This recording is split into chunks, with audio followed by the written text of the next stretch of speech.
Vamos então, abra sua Bíblia em Atos dos Apóstolos, capítulo 27. Atos dos Apóstolos, capítulo 27. Vamos ler a partir do verso 4.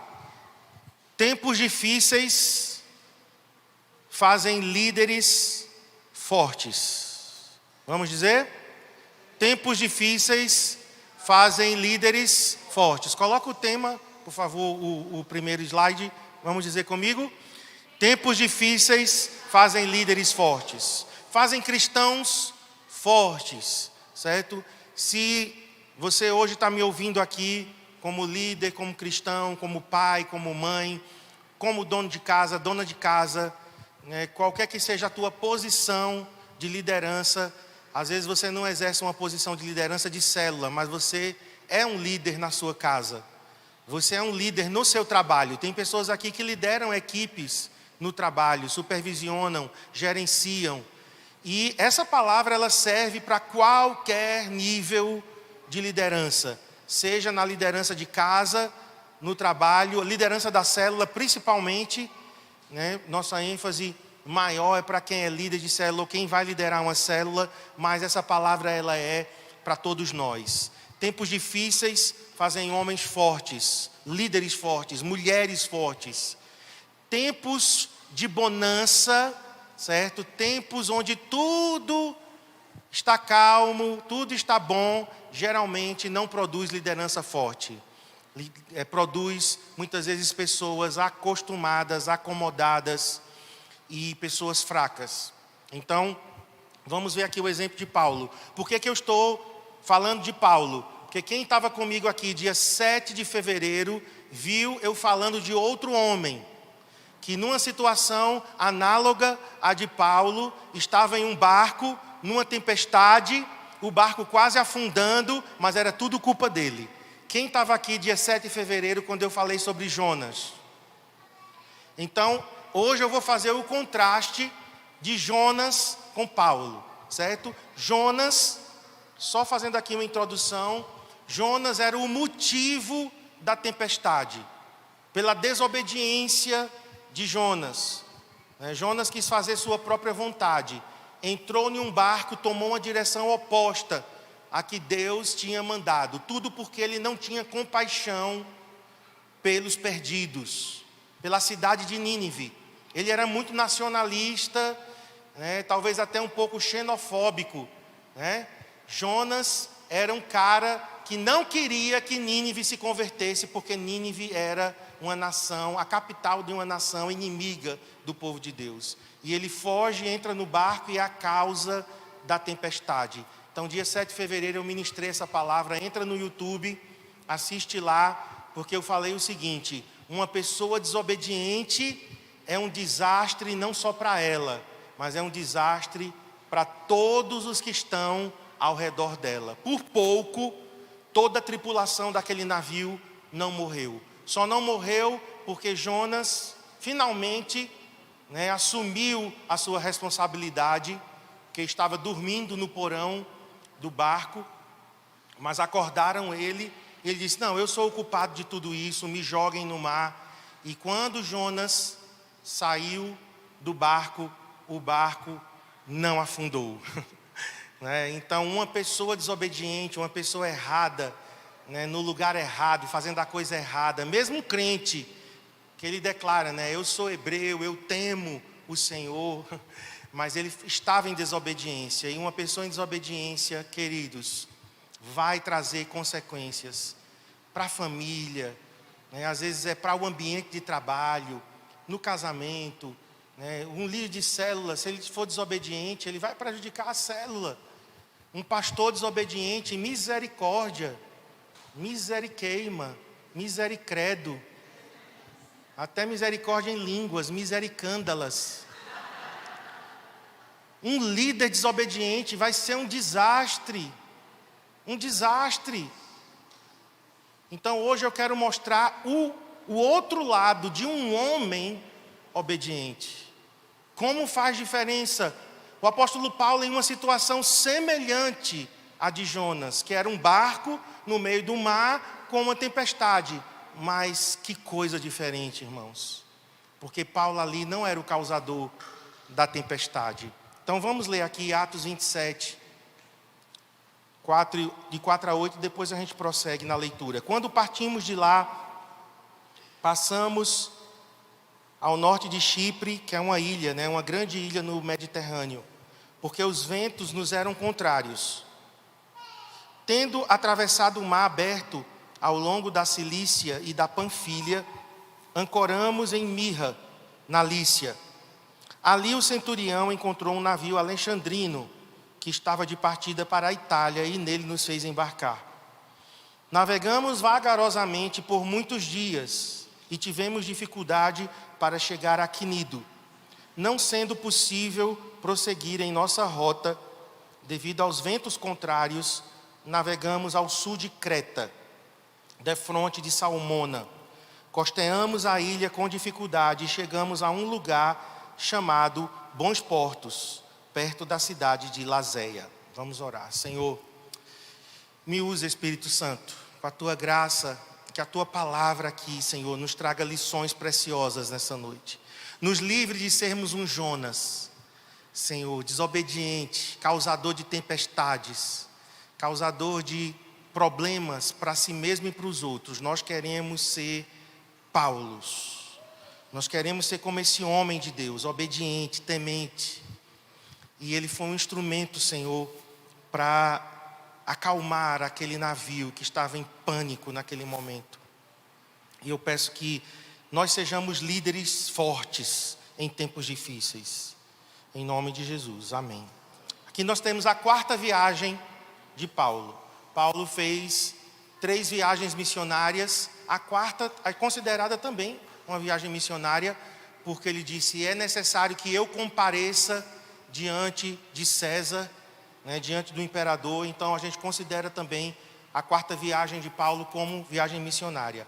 A partir do verso 4, que foi o que a gente leu, temos detalhes das dificuldades da navegação, porque os ventos eram fortes.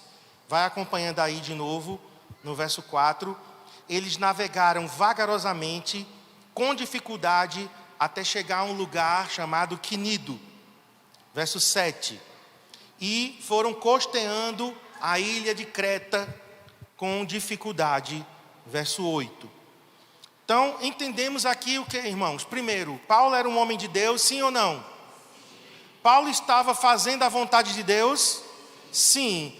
Paulo ia pregar o evangelho em Roma ao imperador romano. Então, ele não estava fazendo algo contra a vontade de Deus, diferente de Jonas. Vamos fazer esse contraste aqui. Mas mesmo um homem de Deus, fazendo a vontade de Deus, vai enfrentar dificuldades. A gente, não sei de onde nós pegamos o ensino de que se a gente for crente, a gente não vai enfrentar dificuldades. Não sei de onde que tiraram isso, porque da Bíblia não é. Da Bíblia não é. A Bíblia em lugar nenhum diz que se você se converter, você não vai ter dificuldades. Jesus disse: no mundo tereis aflições, mas tende bom ânimo, eu venci. Certo? O apóstolo Paulo, ele várias vezes deixou claro que com muitas tribulações é necessário para se entrar no reino de Deus. Então, não é correta essa ideia de que eu estou fazendo a vontade de Deus, então não vou enfrentar dificuldade nenhuma.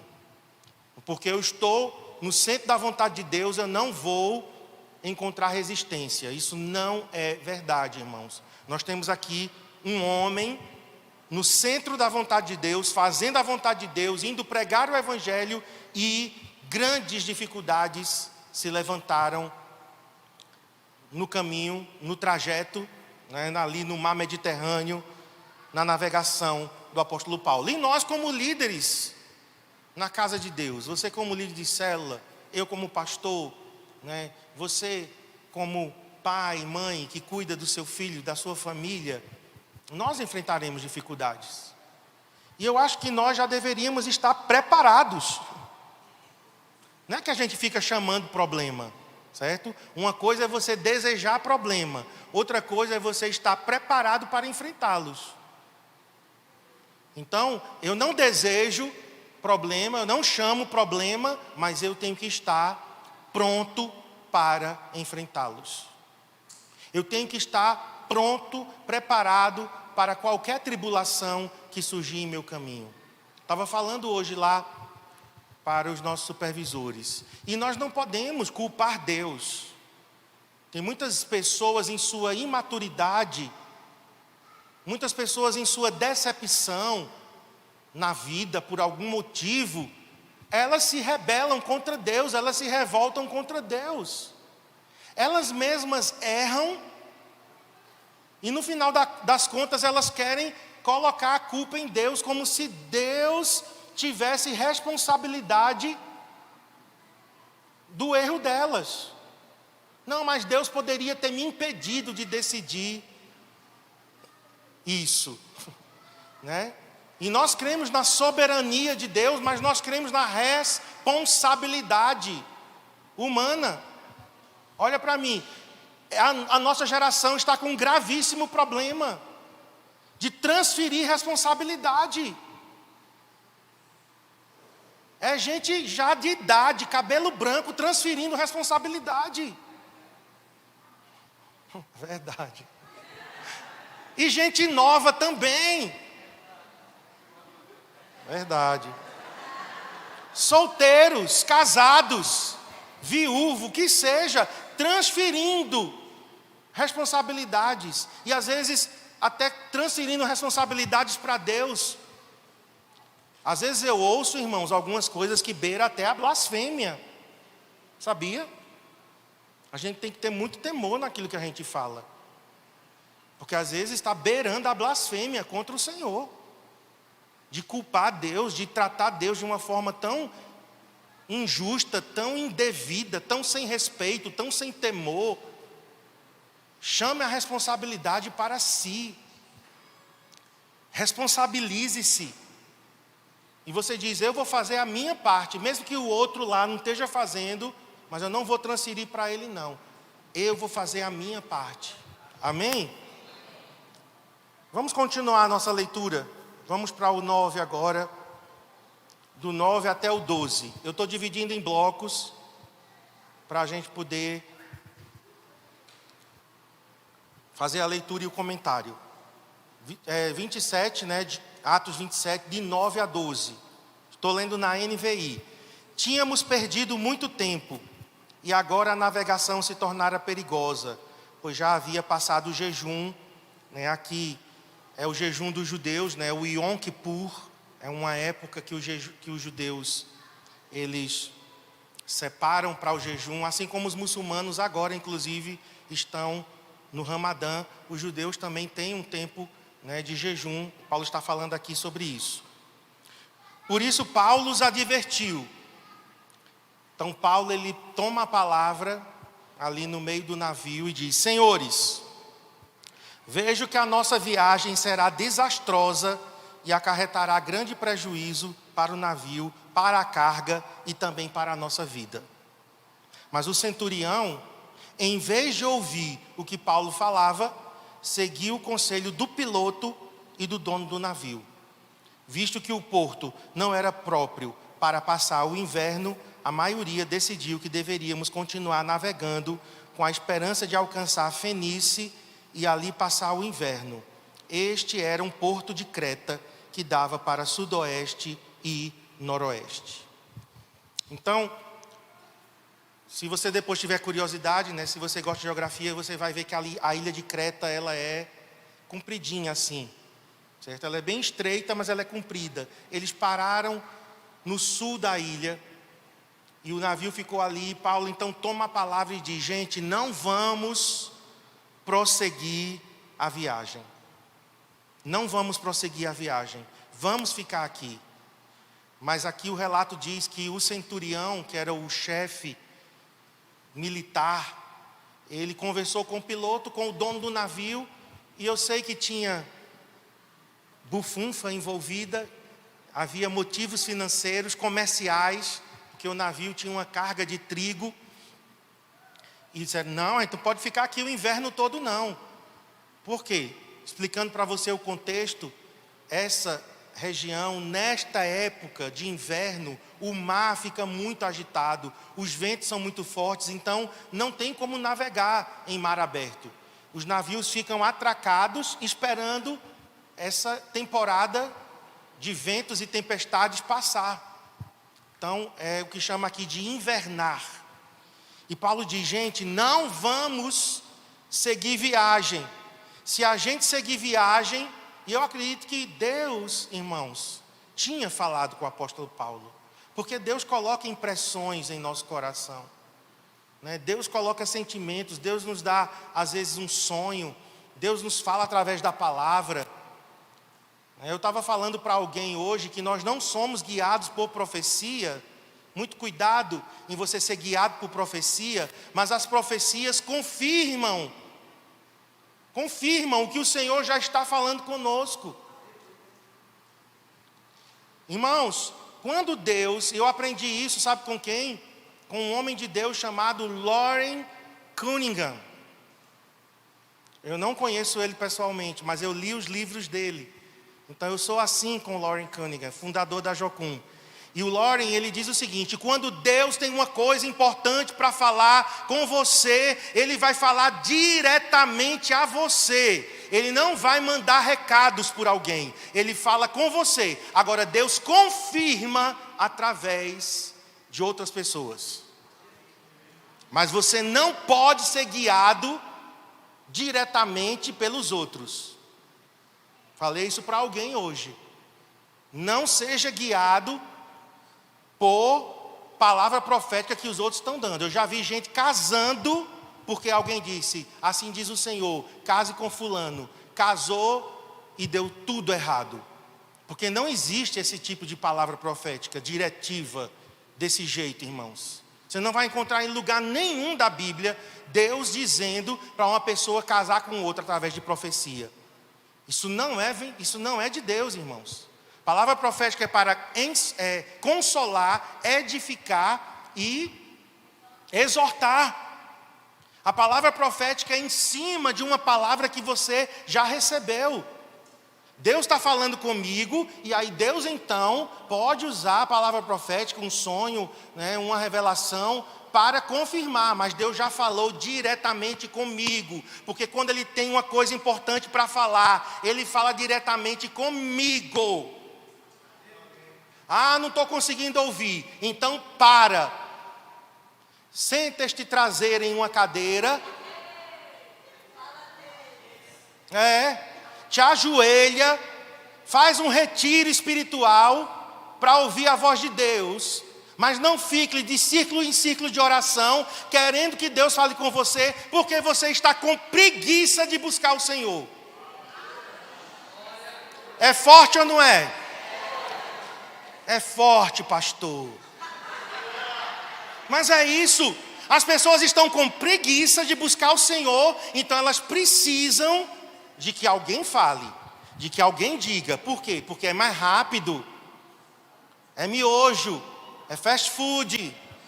Não, você tem que sentar e gastar tempo com o Senhor, ou sentado, ou ajoelhado, ou deitado, como seja. Não é a posição física que é mais importante, mas você tem que gastar tempo para ouvir a voz de Deus. E aqui Paulo estava dizendo, eu vejo que a nossa viagem será desastrosa e acarretará em grande prejuízo para o navio. Ou seja, Deus tinha falado com Paulo.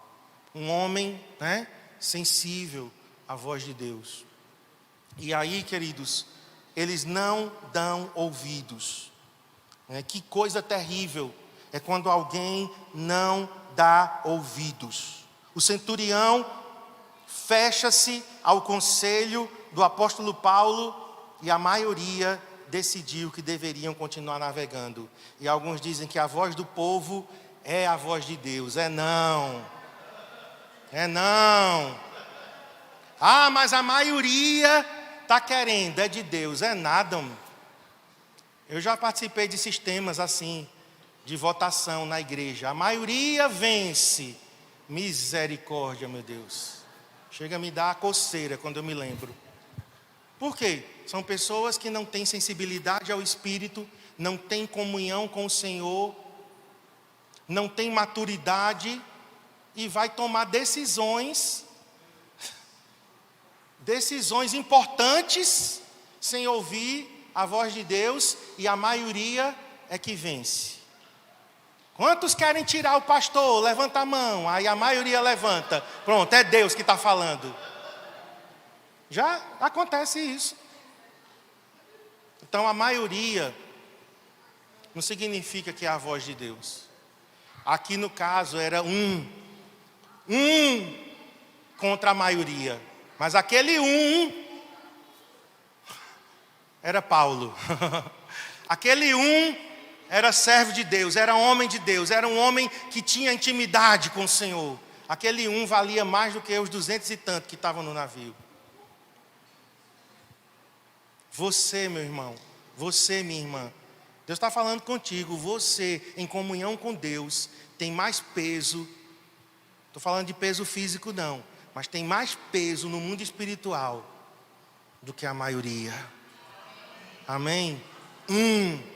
Ouvindo a voz de Deus, não deram ouvidos. Eu acredito que Deus, irmãos, estava usando o apóstolo Paulo, revelando detalhes do que aconteceria na viagem, mas não ouviram e sofreram as consequências.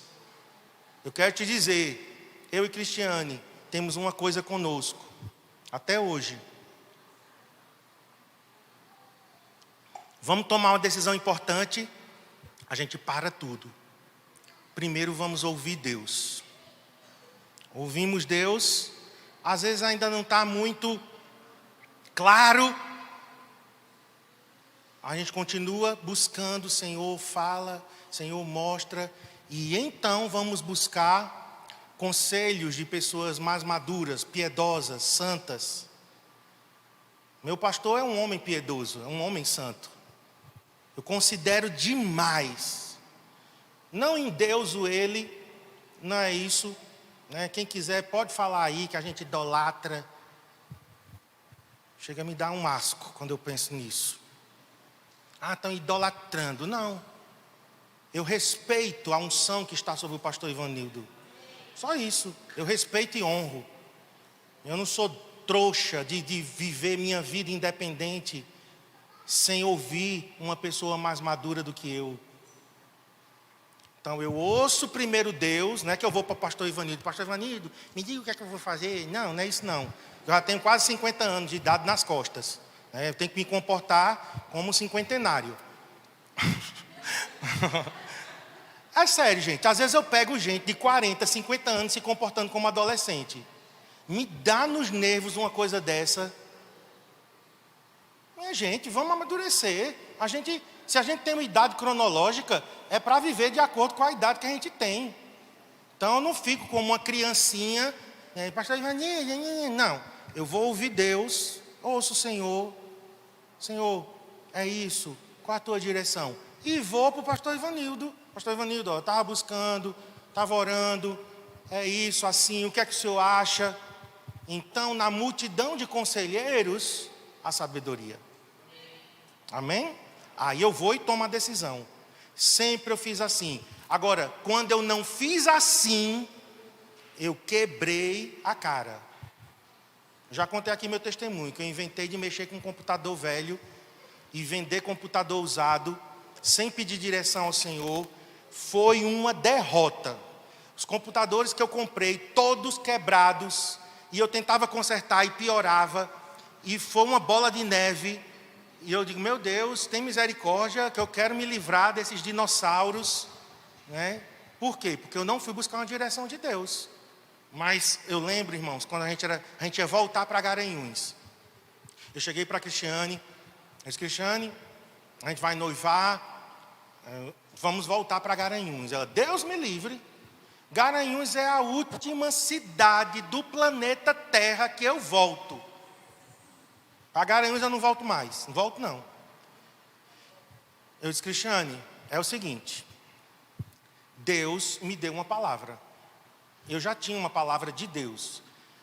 Depois eu digo qual foi a palavra que Deus me disse para voltar para Garanhuns. Se vocês souberem a palavra que Deus me disse para voltar para Garanhuns, como Deus chamou Garanhuns, não vou dizer não para não escandalizar.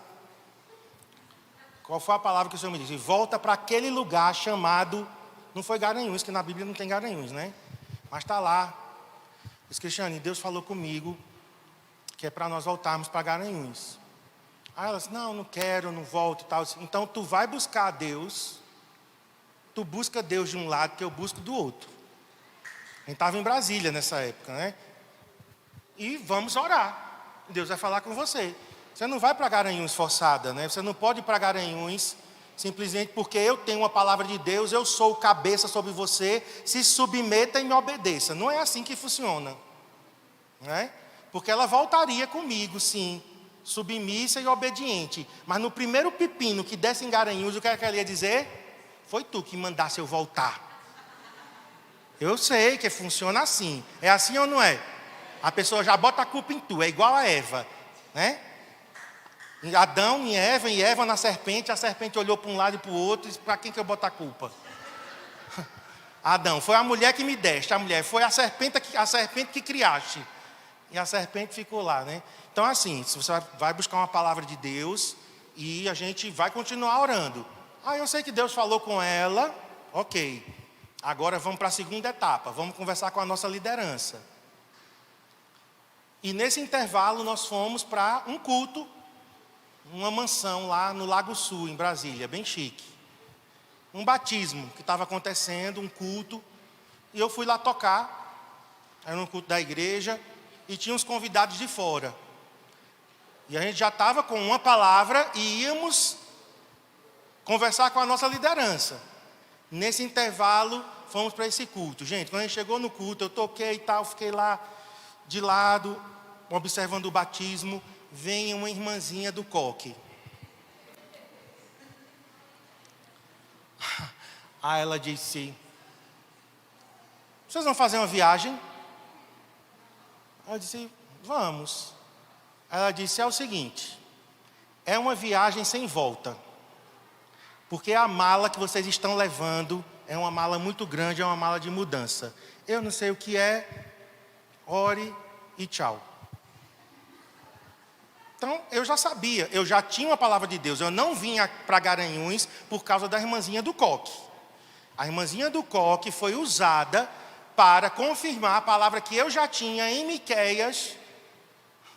Depois vocês vão olhar, né? Eu vou dar só o livro e o capítulo. Aí você lê o capítulo todo depois em casa. Agora não, Nádia, agora não. Miqueias capítulo 4. Depois você lê em casa. Eu quero ver quem é bom de Bíblia aqui e de discernimento. Domingo você me diz o que foi que o Senhor falou comigo aí para voltar para Garanhuns. Então já tinha a palavra. Aí eu olhei para a Cristiane e disse, Cristiane, é mudança. A gente vai para Garanhuns e não volta mais. Aí fomos conversar com a nossa liderança.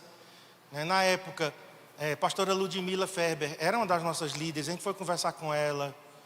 E ela assim, com o coração muito comovido, não queria nos liberar, porque ela gostava muito da gente, porque ela queria que a gente trabalhasse com ela, mas ela disse, não, mas se vocês sentem isso, que é para voltar para Garanhuns, para casar lá, voltem e tudo mais e tal. Conversamos com o nosso pastor também, ou seja, resumindo, nós tínhamos uma palavra de Deus, tínhamos uma confirmação, tínhamos testemunho interior, portas se abriram e tal.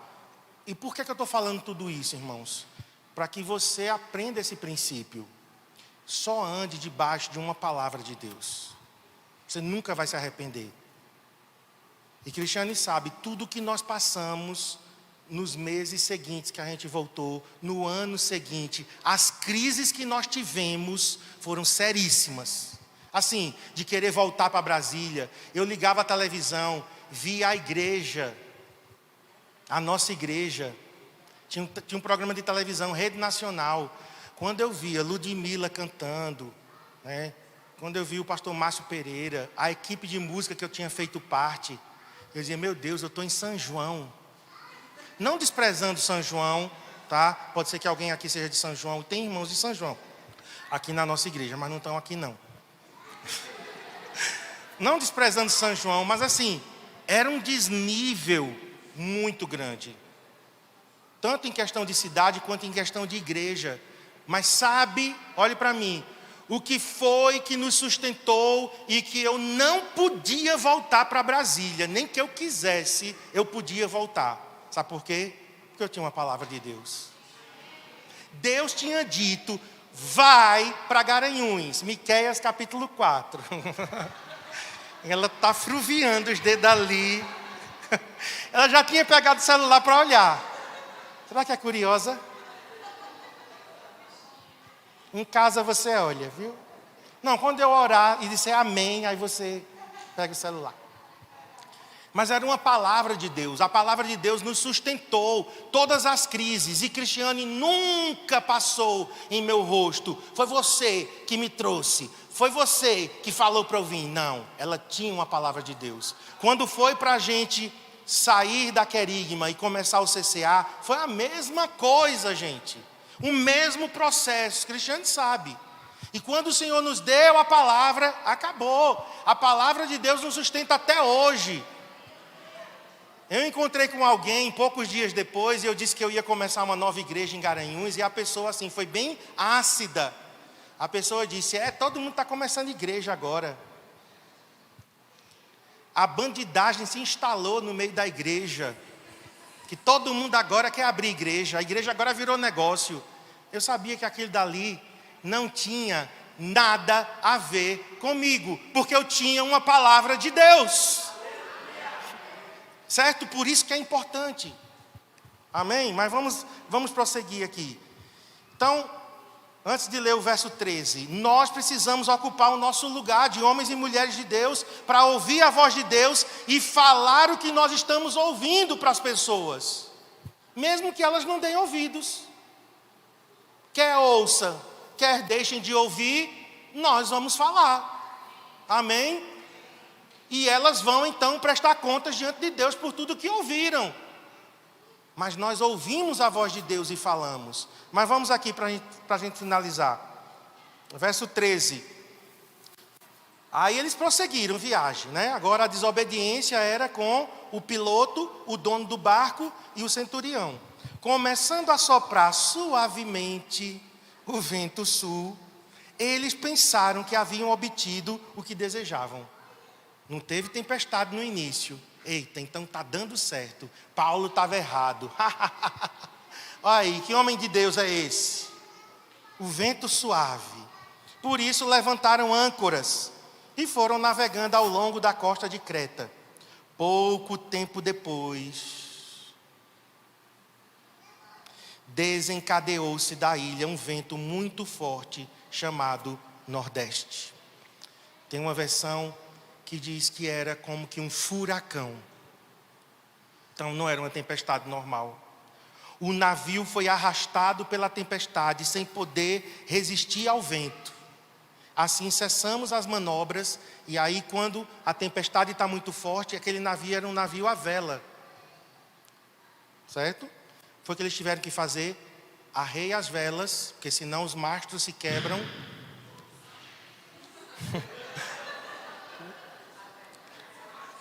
Arreie as velas, porque senão os mastros se quebram e o navio fica à deriva. O que é uma coisa à deriva? Vai para onde a corrente marinha levar. E ficamos à deriva. Passando ao sul de uma pequena ilha chamada Clauda, olha, caso que era Cláudia, foi com dificuldade que conseguimos recolher o barco salva-vidas. Então o barco estava sacudindo muito. Deve ser uma sensação, irmãos, terrível. Você está no meio do mar, tempestade, tudo fechado e o barco sacudindo de um lado para o outro. Levantando o barco salva-vidas, lançaram mão de todos os meios para reforçar o navio com cordas. Então é uma estratégia de amarrar o navio com cordas. E temendo que ele encalhasse nos bancos de areia de Sirte, baixaram as velas e deixaram o navio à deriva. No dia seguinte, sendo violentamente castigados pela tempestade, começaram a lançar fora a carga, agora aliviando o peso. No terceiro dia, lançaram fora com as próprias mãos a armação do navio. Agora não só eram as cargas, eles estavam começando a depenar o navio.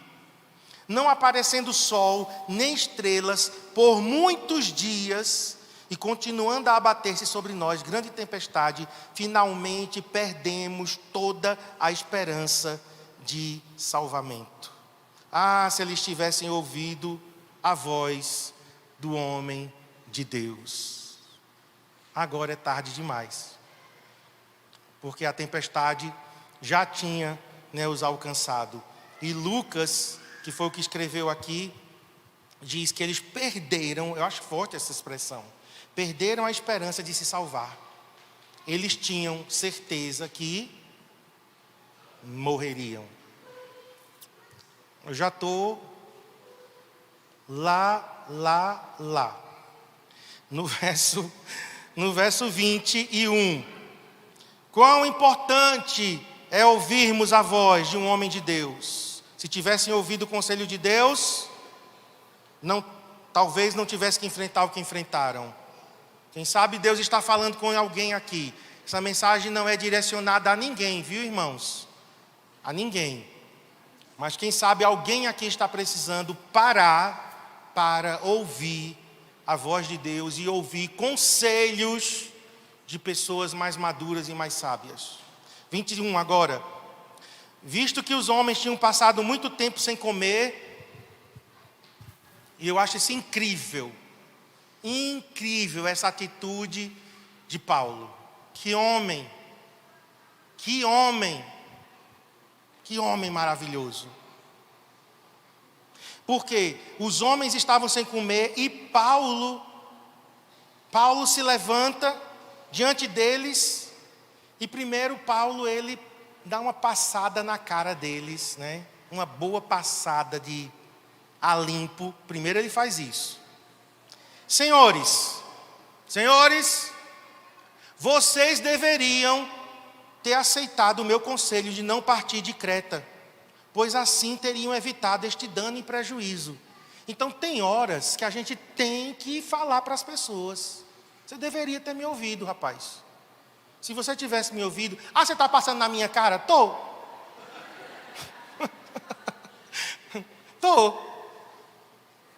para você não fazer isso mais lá na frente de novo. Para você aprender a ouvir quando um homem de Deus fala. Quando alguém que tem intimidade com Deus fala, deve ser ouvido, deve ser levado em consideração. Então, primeiro Paulo, fala isso. Agora o 22, vamos agora para essa postura de um líder, certo, que faz a diferença. Mas agora, recomendo que tenham coragem. Não, primeiro ele repreende, ele lembra do erro que eles cometeram, mas ele diz, agora, não tem mais como voltar atrás, eu recomendo que tenham coragem. Pois nenhum de vocês perderá a vida, apenas o navio será destruído. Agora Paulo, de novo, irmãos, está falando da parte de Deus. Ninguém vai se perder, mas o navio será destruído. E esse 23 me emociona, eu chorei quando eu escrevi isso aqui a primeira vez. Porque eu entrei nessa cena aqui, Paulo dizendo, porque ontem à noite, gente, ontem à noite na história, ontem à noite aqui nesse contexto, o que era que estava acontecendo? Tempestade.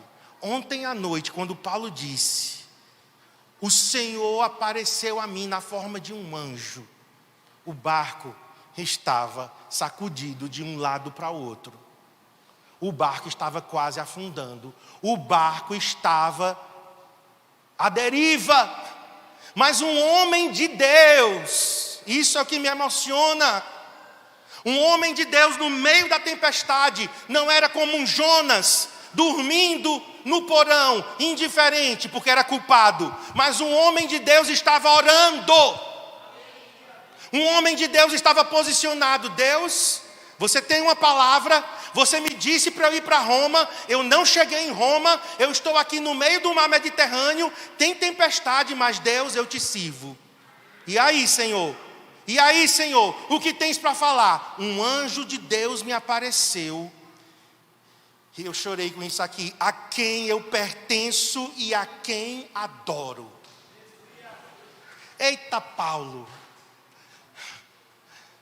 Esse Paulo, sabe, depois de Jesus no céu, eu quero conhecer o apóstolo Paulo. Depois eu conheço os outros. Davi, Moisés, mas esse Paulo. Eu li a biografia de Paulo, feita por John Pollock, o apóstolo. John Pollock escreveu a biografia. E John Pollock diz que Paulo, ele tinha pernas cambotas, de tanta surra que ele levou. E o apóstolo Paulo era careca, meio calvo. Então, carecas que estão aqui, sejam honrados com isso. O apóstolo Paulo tinha 1,38 m de altura. Mas que gigante. Que gigante, irmãos.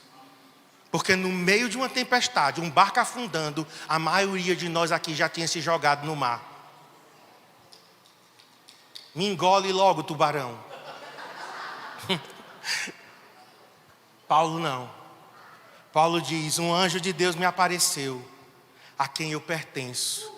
Eu não sou um cão sem dono. Vocês podem estar aqui todos desesperados. Vocês podem estar aqui sem expectativa de vida. Mas eu tenho dono, eu pertenço a alguém.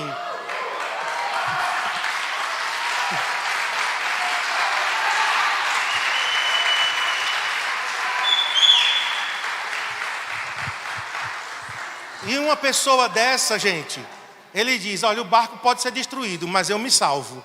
Eu me salvo numa tábua velha, boiando nesse mar, mas eu me salvo. Porque o Senhor disse que eu compareceria diante de César. Vejam o que é que sustenta a nossa vida. Uma palavra, uma promessa. Amém? Por isso que você tem que ter uma palavra, uma promessa. Talvez você está desanimado, talvez você está pensando em desistir, porque você não está se lembrando de uma palavra e de uma promessa. Você tem que se lembrar. Você tem que trazer à memória o que te pode dar esperança. Semana passada Deus usou Cristiano. Eu estava falando aqui para os supervisores do versículo, né? Paulo dizendo a Timóteo: Timóteo, com base nas profecias que te foram proferidas, combata o bom combate da fé. Ou seja, Timóteo, lembre do que Deus falou, se apegue ao que Deus falou e continue a tua jornada de combate. Vamos continuar. O anjo de Deus a quem pertence e a quem adoro, dizendo-me: Paulo, não tenha medo. É preciso que você compareça perante César. Paulo, então, tudo que você estava me dizendo, eu agora estou te dizendo. Realmente, você tem que ir até César. Deus por sua graça, deu-lhe a vida de todos. Olha só, olha essa expressão. Deus, por sua graça, deu-lhe a vida de todos que estão navegando com você. Não, acho que você não entendeu, não. Tem que ser num outro português. A vida de todos deste barco, Paulo, dependem da sua. E ninguém vai morrer, porque você está neste barco. Só por isso. Se você não estivesse aqui, Paulo, todo mundo morreria. Mas há um propósito na tua vida. E porque há um propósito na tua vida de ir até Roma e pregar o evangelho diante de César, então todos serão abençoados por causa de você. Um Jonas afunda um barco, um Paulo salva uma tripulação e passageiros.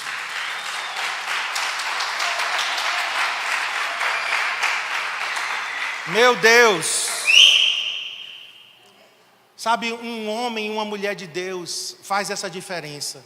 Não é um super-homem, não é uma super-mulher. Eu acredito que ele teve medo.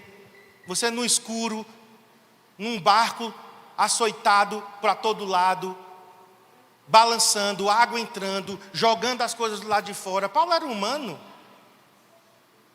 Mas o que sustenta ele é a palavra. E aí no 25, assim tenham ânimo, senhores. Creio em Deus, que acontecerá conforme me foi dito. Devemos ser arrastados para alguma ilha. Eu não vou continuar a leitura. Quero só que você leia em casa o restante da história. O navio se despedaçou, certo? O navio acabou encalhando, mas o navio foi levado providencialmente por Deus, depois do navio ter vagado lá no meio do Mediterrâneo dias e dias, o navio vai em direção a uma pequena ilha chamada Malta. E aí o navio se despedaça, mas todos se salvaram. E Paulo, e aí já tem outra história, Descem, uma víbora morde Paulo, esperam que ele morra, ele não morre. Tem um homem lá com disenteria, o principal lá da ilha, o pai do chefe da ilha. Paulo ora, aquele homem é curado. E resumindo, Paulo pega outro navio e chega finalmente à costa da Itália, desembarca e vai até Roma e comparece até César e prega o evangelho diante de Nero. Sabe quem ouviu? Sabe quem era o César dessa época? Nero. Nero ouviu a palavra de Deus. E é isso, gente. Um homem de Deus se posiciona, uma mulher de Deus se posiciona, independente do que ele está sentindo ou passando. Então eu encerro com isso. Coloca aí. Pode colocar o próximo. Um líder sempre se comportará como líder, não importa o que está enfrentando. Pode passar. Precisamos aprender com Paulo. Eu vou encerrar com isso para a gente orar. Primeiro, nos posicionar sempre como líderes, independente do que estamos sentindo ou passando. Precisamos falar às pessoas, porque ele se levanta e fala: senhores, nós vamos sobreviver. Se acalmem. Então, falar. Às vezes corrigindo, ele começou com uma correção. Se vocês tivessem me dado ouvidos, mas em seguida ele encoraja, ele anima, ele desafia as pessoas à fé, lembrando o Deus a quem servimos, o Deus a quem adoramos. E eu coloquei aqui por último, lembrando o propósito. Qual o propósito de estarmos aqui nesta terra? Porque nós estamos num barco. O barco está sacudido. O barco chamado planeta Terra, coitado desse barco. Esse barco está açoitado por muitos ventos, e ventos piores virão. Mas nós temos que nos lembrar, há um propósito de nós estarmos aqui na terra. Deus não nos colocou aqui por acaso, a gente não nasceu por acaso. Cada um de nós temos uma missão dada por Deus, uma incumbência dada por Deus. E não são as tribulações que vão nos destruir. Eu não morrerei, eu viverei até ver cumprida a vontade de Deus. Só isso, só isso. No dia que eu morrer, eu vou morrer por quê? Porque Deus disse, cumpriu toda a minha vontade. Antes disso, não. Antes disso, eu quero cumprir o propósito de Deus, e eu vou acalmar os que estão ao meu redor. Amém? Eu vou falar para eles: olha, tem um propósito na minha vida, Deus tem um propósito na tua. Então, um líder assim, um pai assim, uma mãe assim, faz diferença. Por quê? Porque não instala caos, não instala pânico. Quando uma pessoa vem com uma palavra negativa, com uma palavra de desgraça, você não vai lá e concorda. Eita, é mesmo. Vai surgir uma praga pior do que coronavírus, viu? Se preparem. E é uma doença que mata com 24 horas, viu? E começa a cair o olho, e cai os dedos. Tem gente que é assim. Ele não é um propagador da fé e das promessas. É só de coisa ruim, replicando. Então eu queria que a gente orasse, né? Fica em pé para a gente terminar, orando. Minha pergunta é: tu vai ser um Jonas que vai afundar o barco, e se não te jogar para fora, para uma baleia te engolir, o barco afunda? O povo só escapa quando você sair do barco? Ou você vai ser como Paulo? Que se Paulo não estivesse lá, ninguém escaparia. Mas por ele estar lá, é que aquelas pessoas foram salvas. Então, fale com o Senhor, feche seus olhos, fale para o Senhor quem você quer ser, um Jonas ou um Paulo, porque Deus está contando conosco, nesse momento, nessa hora da história. Senhor, obrigado por esse exemplo tão lindo do apóstolo Paulo. Que contraste nós temos aqui. Eu sei que Jonas depois foi, pregou o evangelho, a cidade toda se converteu, mas Paulo, desde o início, manteve-se em sua postura, em sua posição, em seu lugar de homem de Deus, um homem de fé. E ele ainda disse: o Deus a quem pertenço, o Deus a quem adoro. Senhor, que nós tenhamos esse mesmo nível de compromisso, de intimidade, esse mesmo nível, Senhor, de experiência contigo. Eu sei que hoje nós estamos enfrentando tantas tribulações, tantas lutas, tantas instabilidades, tantas tempestades que sopram. Mas nós, Senhor, temos um propósito. Nós temos uma missão nesta terra, que é levar a Tua palavra a todas as pessoas, em todos os lugares.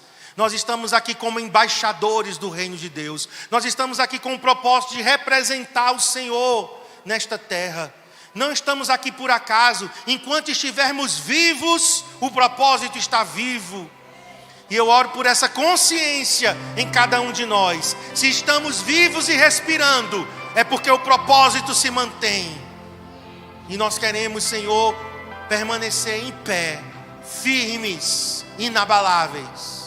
Fortaleça líderes de células que estão aqui. Fortaleça discipuladores que estão aqui. Fortaleça supervisores que estão aqui. Nós, os pastores, também eu oro por aqueles que são pais, mães, líderes em suas casas. Por aqueles que exercem posição de liderança em seus trabalhos. Senhor, mantenha-nos em fé, em pé, firmes e inabaláveis, com uma palavra de fé, de coragem, de encorajamento, Senhor. Que nós possamos fazer a diferença, fazendo diferença na maioria, em nome de Jesus, em nome de Jesus. Amém.